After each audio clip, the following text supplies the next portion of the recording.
¿Es la jubilación el fin de la vida o el inicio de una nueva etapa? Hoy vamos a conversar sobre este tema con Gonzalo Moya. Acompáñennos. ¿Existe una receta para el éxito? Podríamos preguntárselo a ChatGPT, pero mejor te traemos a los maestros Jedi de los negocios y te contamos cómo lo hicieron En Interview, de Forbes Ecuador. Hola con todos, estamos nuevamente en el estudio de Forbes Ecuador y hoy nos acompaña Gonzalo Moya, un coach que se jubiló pero que no se jubiló, que tiene una trayectoria en el mundo corporativo y que ahora nos va a contar cómo ser un jubiloso y no un jubilado. Bienvenido, Gonzalo, al estudio. Un gusto compartir estos minutos con usted. Cuéntenos, preséntese en un minuto, ¿qué es lo que usted hace, por favor? Bueno, yo, como te decía, pues cambié de profesión a los 59 años cuando me jubilé. Me había preparado como coach desde hace ya van a ser 9, 10 años. Y decidí que mezclar o combinar esas dos actividades, dos experiencias, como coach y como ejecutivo corporativo. Uh-huh. Entonces, hoy me dedico principalmente a... Yo digo que estoy en el negocio de la esperanza. Estoy en el negocio de la esperanza porque trato de transmitir a la gente que está jubilándose, como a mí me pasó hace 4 años, Uh-huh. está jubilándose o se va a jubilar, transmitirles un mensaje de que la jubilación no es el fin de la vida. Hay mucha gente que lo considera así, sino más bien es el inicio de una nueva vida. La palabra jubilación, justamente hablábamos antes de empezar, es como que genera cierto recelo, cierta resistencia, como que es el fin de una etapa, pero usted dice que es el comienzo de algo mejor. ¿Cómo le ha ido a usted después de jubilarse? ¿Cómo me ha ido? Me ha ido espectacular. Me jubilé por un tema médico, como te decía, pero yo creo que lo más importante de estos 4 años que ya estoy de jubiloso es levantarme todos los días con un propósito, el tener sueños, el saber que esta etapa de la vida es la etapa en la que uno tiene la oportunidad de dejar una huella, dejar un legado. Nos dedicamos por muchísimos años a la parte productiva, Uh-huh, a ser claro. proveedores, a tener. Entonces, yo creo que la jubilación ya hemos superado esa etapa, es una etapa en la que debemos, en lugar de tener, ser. Y atrás de eso vienen todos los sueños que están rezagados, todos los compromisos con uno mismo, las promesas con uno mismo, Claro. que muchas veces no se ha cumplido. Entonces, es la oportunidad que nos da la vida justamente para concretar esos sueños, para hacer que la vida, esta etapa de la vida, sea memorable y que nos recuerden, porque hay una frase que me encanta y dice que todos los días repartimos invitaciones para nuestro funeral. ¿Qué significa eso? Para mí, significa que tenemos que hacer el bien, tenemos que dejar una huella en alguien, para que cuando pasemos, ya no estaremos aquí, nos recuerden de que, oye, hubo alguien que te dejó algo, que te tocó el corazón y que hizo ver una cosa que tal vez no veías. Y eso es lo que yo hago. Hace algunos años yo leía que cuando uno piensa en jubilarse, debe tener en mente una actividad para después de terminar el trabajo formal, no sé cómo llamarlo. Sugería a alguien tener un pasatiempo, pintar, leer, la jardinería, etcétera. O sea, el fondo de todo esto era tener alguna actividad, porque dicen que el jubilado llega al día de su jubilación y al día siguiente se siente pésimo. Uh-huh. ¿Cómo aborda usted este tema con las personas a las que usted capacita como coach? ¿Qué le dicen? ¿Cuáles son las dudas que tienen? A ver, fíjate, en todos estos años, 4 años que estoy, yo he trabajado con cerca de 100 personas ya, de diferentes empresas, Hombres y mujeres. hombres y mujeres, desde operarios de una fábrica y choferes, sin distinguir ningún tipo de profesión, hasta presidentes de compañía. Y en absolutamente todos los casos, fíjate, me he dado cuenta que la jubilación es más vale un proceso emocional. Uh-huh. Es un proceso emocional súper fuerte. Tan así que tienes gente que le tiene tanto miedo a la jubilación porque creen que ya está cerca la muerte. Exacto. ¿Sí? Y por eso no queremos... y la jubilación, fíjate, Pedro, se ha vuelto un tema tabú. No lo quieren hablar en la empresa. Igual que la muerte. La jubilación, mucha gente piensa, oye, yo me jubilo y me voy a morir. Hice un proceso con una universidad en Pereira, por ejemplo, con un grupo de profesores, decanos, y la gente decía, no nos queremos jubilar, ya tenían 60, 70 años, porque decían, profesor que se jubila se muere. Y decía, ¿y por qué me dicen eso? No, lo que pasa es que tal profesor se jubiló, tal decano se jubiló y se murieron. Bueno, ¿y qué edad tenían estos profesores que se murieron? No, el uno tenía 85 años, el otro tenía creo que 79. Entonces se murieron porque ya les tocaba, claro, no porque se jubilaron. jubilaron. Entonces, fíjate, la jubilación de alguna manera nos enfrenta con que hoy tenemos todo el tiempo para nosotros. Y mucha gente no sabe qué hacer con eso. Exacto. Y por eso es lo que se Ahí llama el viene el síndrome del jubilado. Y el síndrome del jubilado son todas las emociones que tiene la persona al ya no sentirse útil. Imagínate a alguien que ha pasado 40 años trabajando, siendo proveedor, se siente útil y busca algo que hacer. Y de un día para el otro. Y de un día para el otro ya sabes que ya no tienes que ir a la oficina y te tienes que quedar en la casa y buscan algo que hacer. Y yo parto de algo, fíjate, el tema de la jubilación, para ser jubiloso, uno no tiene que estar ocupado, uno tiene que estar inspirado. Estar ocupado significa estar haciendo algo, después de estar limpiando baños, estoy ocupado, estoy pasando el tiempo, ¿no es cierto? Pero estar inspirado es algo que te llena el alma, que te llena el corazón. Voy a ir poniendo ejemplos de gente que ha tomado decisiones. Tengo una persona que decidió, oye, voy a escribir un libro porque siempre me contó eso. Ya. Descubrió que, oye, su pasión era escribir y se inscribió en un curso para escribir, comenzar a escribir, para ser escritor, a los 70 años. Y otra persona... Y bueno, y está ahí en el proceso. Está en ese proceso. Tengo varias personas que han decidido regresar a estudiar. Un También. operativo, por ejemplo, que había terminado duras penas la escuela de una fábrica y decidió que no, era el momento, se iba a regalar a él mismo el sacar un título al menos colegial, de segundo nivel. Tengo otra persona, un ex militar inclusive, que decidió seguir la universidad, se inscribió en la universidad a seguir una nueva carrera. Oye, sentirse vivo, sentirse inspirado, yo creo que es la palabra. Y la inspiración tiene que ver con algo que tiene que ver con la curiosidad, con el descubrir, con el hacer cosas diferentes. Y ese también es parte del proceso que yo seguí. O sea, en un momento me pedían, oye, ¿por qué no nos ayudas con consultorías en la parte administrativa, financiera y demás? Pero me di cuenta que estaba regresando a exactamente lo mismo que había dejado. Ya. Entonces, lo mío es esto, es el servicio, creo que me identifico mucho con eso, es lo que me llena, es lo que lo haría incluso gratis, y de hecho lo hacemos porque apoyamos a algunas fundaciones. Usted ha dado estas capacitaciones, hace este coach por varios países. ¿Por dónde más ha pasado, Gonzalo? Bueno, he tenido coaches de República Dominicana, de El Salvador, en Colombia con esta universidad que te cuento. Estas son in situ, presenciales, bueno, o hay algunas virtuales. Yo me jubilé en el 2019 y a los 3 meses de jubilado se cerró el mundo con entonces me tocó aprender la tecnología como para hacerlo virtual. Entonces con Colombia ha sido virtual, con Dominicana es virtual, he hecho charlas también presenciales. Entonces, y fíjate, algo que me he podido dar cuenta es todas estas emociones que trae consigo la jubilación. No es de una categoría, de una profesión o de alguien que tiene un nivel alto en la empresa o un nivel inferior en la empresa.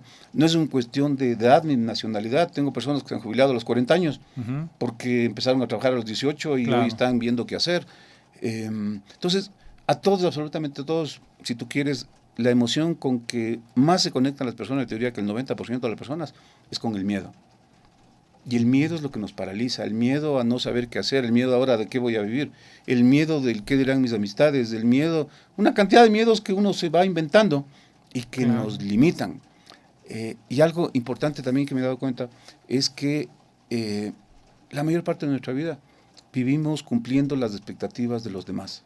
Porque la gente no es feliz, porque cumple las expectativas de los demás y a veces, y de la gente que te tiene cerca o que tiene cerca, la misma familia.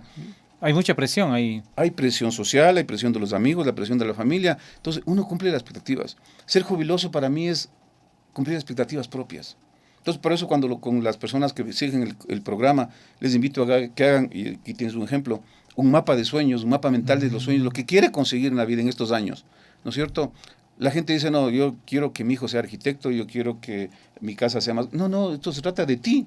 Inclúyete a ti mismo en los sueños. O sea, ¿qué clase de sueño es eso? Preocúpate por los demás, pero también preocúpate por ti mismo. Pero primero preocúpate de ti. Es como en los aviones, cuando te anuncian, ¿no? Si es que hay alguna turbulencia, caerá una máscara. Tome primero la máscara. Primero uno. Y después ayudamos ayuda a los demás. ¿Cómo puedes ayudar? Nadie puede dar lo que no tiene. ¿Cómo es el mapa de sueños? Aquí tenemos una pequeña ilustración, porque los sueños los tenemos todos, digamos, el colegial que quiere ir a la universidad, el universitario que ya busca abrirse en el campo profesional, el profesional que a veces ya quiere jubilarse, porque hay gente que, estoy recordando algunos casos que ya quieren jubilarse. Pero, ¿cómo evolucionan los sueños y cómo es este mapa de sueños que usted propone a los jubilados? A ver, todos tenemos la idea de cuando tenga tiempo voy a hacer esto. Exacto. Así. Pero el día a día nos va absorbiendo y no llega ese momento. Entonces lo que hago con las personas es, primero, recordar en qué soñaba cuando hacía esa reflexión. Cuando tenga tiempo yo quiero dedicarme a estar con mi familia, a viajar, a estar con los amigos, a, no sé, aprender a tocar un instrumento. Cada uno tiene sus sueños locos, ¿no? Y mientras más locos, mejor. Eso es una de las cosas que les invito. Un sueño tiene que darte miedo. Porque si no te da miedo, no te tiemblan las piernas, tus sueños es que no son lo suficientemente grandes. Yeah. Entonces les invito a soñar en grande. Y por eso los casos que te contaba. Entonces, el mapa de sueño no es otra cosa sino una imagen gráfica para que sea algo tangible de cuáles son los sueños. Y este mapa incluye no solamente el soñar, es, oye, yo quiero ser astronauta, qué lindo sueño, sí, pero es algo realista. Claro. ¿No es cierto? Entonces, yo paso, como te digo, desde el mundo corporativo, he incorporado herramientas al tema de los sueños. Y para mí los sueños tienen que ser, ahí la metodología SMART, que un sueño, igual que un objetivo, ¿no es cierto? Tiene que ser tangible, tiene que ser medible, tienes que ponerle tiempo, tienes que saber cuánto te cuesta, cuándo lo vas a hacer, cómo, cuánto y con quién. Entonces, y aparte tiene que ser ecológico. Eso es un nuevo concepto que estoy incorporando al tema de los sueños, de los objetivos. Y ecológico no es amistoso, un sueño no puede ser amistoso solamente con la naturaleza, es parte de. Para que sea un sueño ecológico no tiene que hacer daño a terceros. Y te pongo un ejemplo. Había una persona que decía, no, mi sueño, ¿sabes qué? Yo me voy a 2 años al Tíbet a vivir mi espiritualidad y voy a meterme a estudiar, no sé, espiritualidad. Pero resulta que esta persona era padre de familia, tenía niños, la esposa no trabajaba y tenía niños. Podrá ser muy su sueño, claro, pero no es ecológico porque estaba haciendo daño a alguien. Claro, está abandonando su hogar en este caso. Entonces, ¿cómo funciona el mapa de sueños? Es poner de una forma gráfica algo que es medio etéreo. ¿Cómo le cristalizo? Entonces, primero hacer la lista de los sueños. La gente hace un collage de sus sueños para ponerle gráfico y después todas las variables estas que te digo, ¿no? ¿Cuándo, cómo, con quién? Que sea tangible. Claro. ¿Cómo voy a dar cuenta que cumplí? Y hay sueños de mediano, corto y largo plazo. Pero fíjate, algo que yo he aprendido también, o que yo lo practico, es el tema de tener una lista de sueños permanente. Es decir, un sueño que yo primero soy el que doy ejemplo, trato de ser coherente entre lo que digo y lo que hago. ¿Qué sueños tiene usted? ¿O qué sueños ha ido cumpliendo ya? Bueno, que esto que estoy aquí contigo era un sueño. Era un sueño cumplido. El ser un conferencista internacional era un sueño, ya lo cumplí. El correr una media maratón era un sueño. Yo no corría sino las deudas. Ya van 2 medias maratones. Trato de correr, de hacer ejercicio muy regularmente. Jugar tenis. Hoy tengo tiempo para jugar tenis con mis amigos. Son sueños que se han ido Son sueños que se van cumpliendo. Y fíjate, una de las cosas también que te decía es, uno tiene que agradecer lo que tiene. Porque cuando uno es agradecido, el universo te da más razones para agradecer. Algo que les pasa a los jubilados es que comenzamos a sentir que ya se acaba la vida y nos comenzamos a quejar de todo.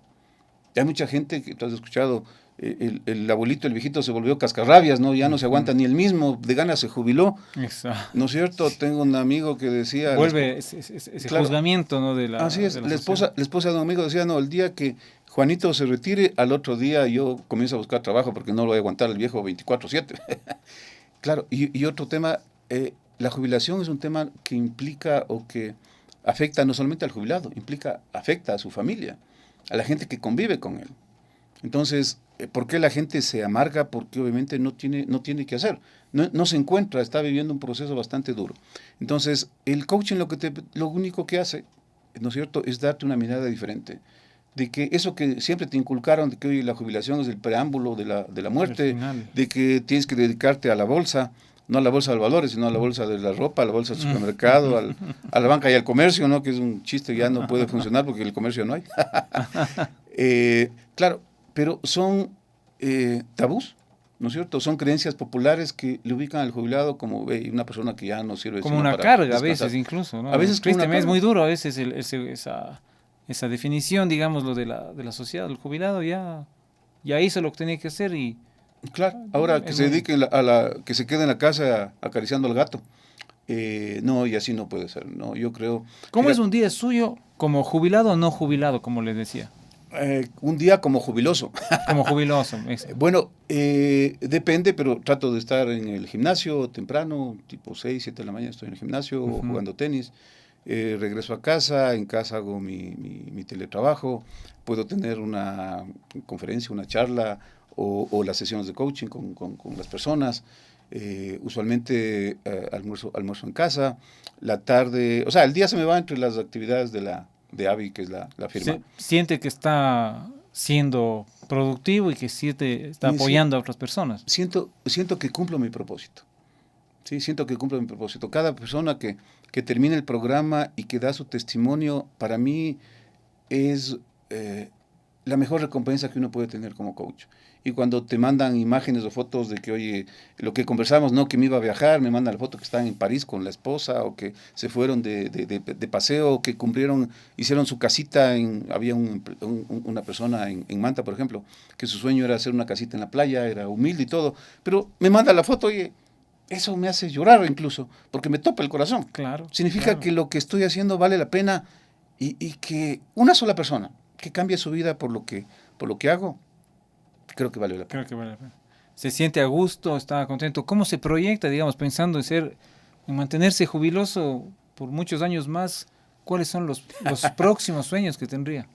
Bueno, un sueño importante para mí es divulgar más de esto, ¿sabes? Divulgar más de esto porque siempre que voy a una organización me dice, aquí no hablamos de la jubilación. Es un tema que no lo topamos, es medio tabú, es misterioso. Y paradójicamente, en las empresas en las que trabajo, ¿no es cierto?, están la gente que se jubila y que pasa por el programa. Las empresas se sienten felices por varios, es una ganancia para todos. Porque imagínate, le estás dando a alguien, a una persona que colaboró contigo 20, 30, 40 años, le estás dando un verdadero regalo, que planifique su vida. Y eso no tiene precio. Aparte, fíjate, yo también otro de mis descubrimientos ha sido que el sentimiento con el que te retiras de una empresa, la emoción, es lo que te va a durar toda la vida hasta que te mueres. Entonces, si hay gente que se retira resentido, amargado, triste, odiando a la empresa porque algo pasó, ¿no es cierto? Eso va a perdurar, con eso se va a la tumba. ¿Cómo transformamos eso en agradecimiento? Más bien llegar a la tumba, ¿no es cierto? Agradecido, reconocido, exacto, ¿no es cierto? Y el resentimiento es una carga que muchas personas van llevando por su vida en estos últimos años, que deberían ser más bien de tranquilidad, de paz, que es una de las cosas que para mí el éxito ahora en esta etapa de la vida es la paz. Entonces, si es que no estás conectado con eso, te quedas anclado con un resentimiento y es lo más triste para mí, de las emociones más difíciles de procesar el resentimiento, porque dicen que el resentimiento es como tomarse uno el veneno y esperar que el otro se muera. Así el otro tal vez ni se entera, ¿no? Ya saliste de la empresa, pero sigues resentido y la empresa ya sigue su rumbo, pero tú te quedas anclado con eso, es una piedra que es un lastre que vas a ir cargando. Entonces, ¿cómo me veo yo? Me veo haciendo esto, me veo cumpliendo más sueños, me veo viajando, me veo disfrutando de la familia, de los amigos, haciendo relaciones, manteniendo las relaciones que tengo, ayudando a más gente. Fíjate, hay un estudio de Harvard súper interesante y habla de que este estudio duró como 70 años y Harvard le siguió a 70 personas que estaban desde la edad que eran estudiantes de universidad y de diferentes estratos sociales, ¿no? Y le siguió hasta que tenían ya edad adulta, 60, 70, 80 años. Y encontró que las personas más felices a esa edad, a la edad adulta, ¿no es cierto?, eran las personas que habían cultivado relaciones, que tenían una relación enriquecedora con la pareja, con la familia, con los amigos. Un círculo. Así es. Un círculo cercano, ¿no? Sí, y eso te mantiene vivo. Y una de mis campañas, por eso te decía, no solamente se trata hoy de trabajar con las personas que se van a jubilar o que están ya por jubilarse, porque ya en este momento algo se puede hacer, sino más vale ir a anunciar que a la gente que todavía está a tiempo, que está en los 30, 40, 50 años, que todavía tiene un espacio de tiempo como para ir preparándose para esta época, ir construyendo relaciones, ir generando buenos hábitos, ir teniendo la suficiente capacidad de ahorro, aquellos que pueden ahorrar para tener una tranquilidad económica, porque hoy vivimos una vorágine la sociedad, el mundo va a una velocidad tan rápida, que todo es hoy, hoy hago esto, hoy me gasto y mañana, bueno, ya veremos. Como te decía, yo les digo cuando doy las charlas, yo vengo del futuro, y más vale que comiences a pensar y a trabajar tu jubilación desde ahora. ¿Cómo se diferencia, ya para ir terminando, Gonzalo, no sé, por regiones? Yo tengo un amigo muy querido que vive en Australia y él hace unos 8 años por lo menos ya me hablaba de que él ya estaba pensando en su jubilación cuando teníamos 37, 38 años. Ujú. Yo me quedé pensando mucho en esto porque me llamó la atención que él yo tengo 46 años, en ese momento desde mi edad teníamos 38, ya estaba pensando en la jubilación. ¿Cómo se diferencia eso por países, por regiones, por sociedades, digamos, sociedades más desarrolladas, menos desarrolladas? ¿Cómo es el chip de la persona en diferentes países frente a un tema como jubilarse y ser jubiloso? Claro, buena pregunta. Fíjate, yo creo que mucho depende de la cultura y el pensamiento que uno puede tener en el largo plazo. ¿Qué hacen las sociedades desarrolladas? Piensan en el largo plazo. Y las personas, los ciudadanos de esas sociedades piensan también en el largo plazo. Entonces, por eso van construyendo su propio fondo de jubilación. Exacto. ¿No es cierto? Entonces, tú ves en Latinoamérica y en todo el mundo, ¿no es cierto? Tienes un grupo de jubilados, vienen canadienses, americanos, australianos, europeos, que están paseándose. ¿Por qué? Porque tienen las posibilidades de hacerlo, porque pensaron, igual que tu amigo, desde joven, desde cuando está en capacidad de generar una tranquilidad económica, como para poder enfrentar ese tema. Lastimosamente, a veces en los países menos desarrollados, o no hay las condiciones, o no hay el pensamiento de largo plazo que te permita decir, oye, algún día me va a llegar esto. Claro. Y sabes que te va a llegar, porque es inapelable, esto es como la muerte. Algún día te vas a morir. Igual te digo yo, algún día te vas a jubilar. Y más vale que lo vayas pensando desde ahora, ¿qué voy a hacer con eso? ¿Sí? Entonces, yo a las personas les digo, cuando les pregunto, bueno, ¿cuántos años tienen? Y me dicen, no, pues yo tengo 60. Les digo, no, esa es tu edad. Yo te digo, ¿cuántos años tienes? Si la esperanza de vida en el ecuatoriano es 80 años, tienes 20. Claro. Por delante. Y más vale que esos 20 valgan la pena. Haz que valgan la pena. Que sean memorables, deja una huella. Y la gente se da cuenta de que, ¿cuántos años tengo? Los que Dios me mande, ¿no es cierto? Nadie, pero más vale que desde hoy comience a pensar en eso. Perfecto, Gonzalo, muchísimas gracias. Un gusto conversar con usted, muy valioso todo esto estas reflexiones que nos ha compartido. Le agradecemos por agradecido soy yo, Pedro. Gracias, Gonzalo, un gusto. A ti. ¿Existe una receta para el éxito? Podríamos preguntárselo a ChatGPT, pero mejor te traemos a los maestros Jedi de los negocios y te contamos cómo lo hicieron En Interview de Forbes Ecuador.